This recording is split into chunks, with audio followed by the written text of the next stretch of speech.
When we booked the trip to Santorini, it was supposed to be a reset button. After 7 years of marriage, we both knew we needed something more than routine date nights or counseling sessions.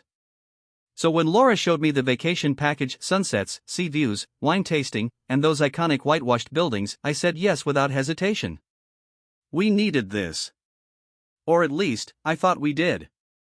I'm Noah. 39. Accountant by trade, hopeless romantic by default. Laura had always been the adventurer between us, more spontaneous, more vibrant, and sometimes, more distant than I cared to admit. But in those early years, that wildness was part of what drew me in. It made me feel alive. Until, slowly, it made me feel like I was chasing a flicker that kept moving further away. We arrived on a Sunday, the sun golden and the air thick with salt and potential. The hotel was perched just right on the cliff, overlooking the caldera. Laura was glowing, twirling in her sundress as we dropped off our bags. I remember thinking, maybe this will fix us. Maybe this is where the healing starts. That evening, we met Dario's. He was our tour guide. Early 40s, lean with olive skin and sun-bleached hair that curled around his ears.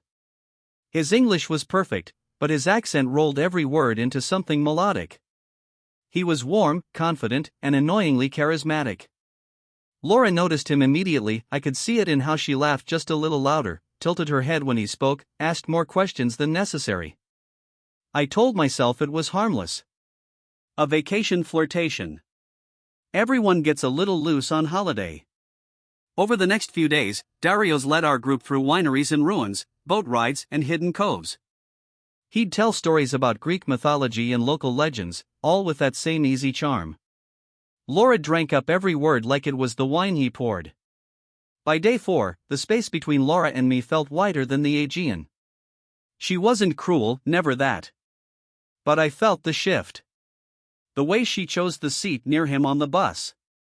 The way her phone buzzed after dinner and she'd smile faintly before tucking it away. The way she wore that particular red dress one night, the one I hadn't seen in over a year, and didn't even ask me how she looked. On the 6th day, the group had an optional morning excursion to a remote beach. I had a mild headache from the night before and decided to sleep in. Laura kissed my cheek and said she'd go alone. That's when it happened. I know that now. She didn't return until after lunch. Said she lost track of time, blamed the Wi-Fi for not messaging me sooner. I nodded, pretending to believe her. But something had changed. She was lighter, somehow. Her eyes brighter. She showered before even speaking to me again, humming as she disappeared into the steam. That evening, at dinner, she reached across the table and held my hand. "You know I love you, right?" she said. I just stared at her, unsure if I was meant to feel reassured or warned. I didn't sleep that night. Something in my gut twisted and turned. The kind of knowing that doesn't need confirmation but still aches for it. The next day was our final tour, sunset at OIA. Everyone gathered on the cliff's edge, snapping photos and holding plastic cups of local wine. Laura stepped away for a picture. I watched her from behind the lens, trying to memorize her as she was in that moment, windswept, smiling, beautiful. Then I saw Dario's, standing a few feet behind her, just out of frame. She turned, and their eyes met. A glance, no more than 2 seconds. But it told me everything. When we got back to the hotel, I checked her phone while she showered. I'd never done it before. I always trusted her.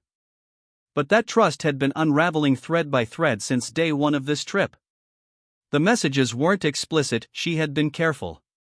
But the tone, the timing, the subtle mentions of that cove and our secret spot were enough.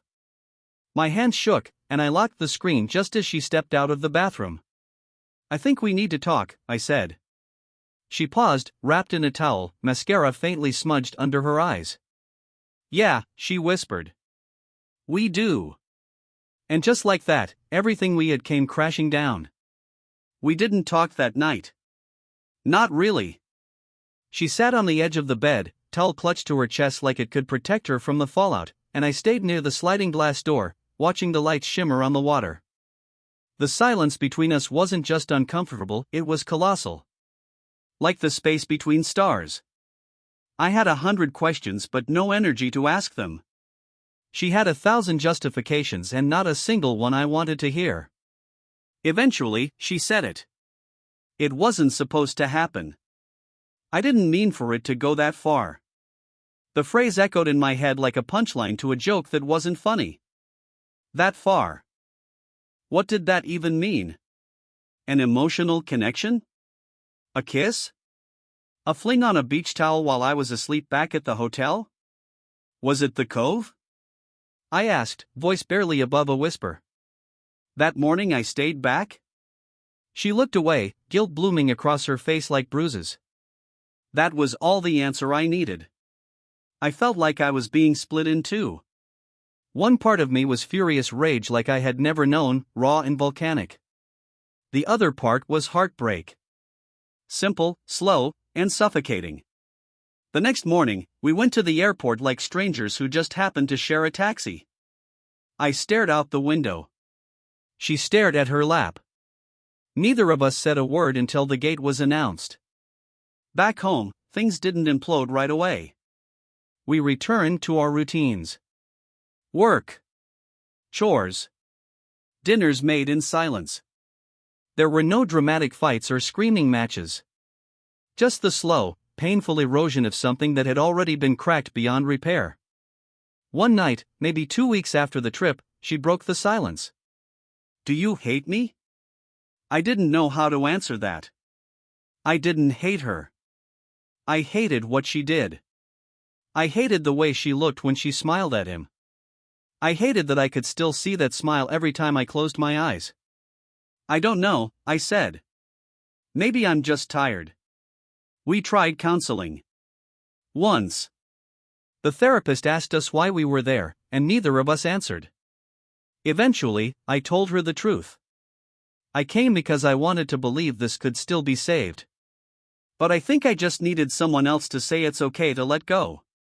Laura cried. She always cried when things got real. But she didn't argue. And maybe that hurt the most, how little fight she had left for us. The divorce was mutual, quiet, almost too civilized. No kids. No messy property battles. Just signatures, keys exchanged, boxes packed, and a final, hesitant hug in the doorway of what used to be our home. I moved to a smaller apartment closer to my office. She stayed in the condo for a while, then left the city entirely.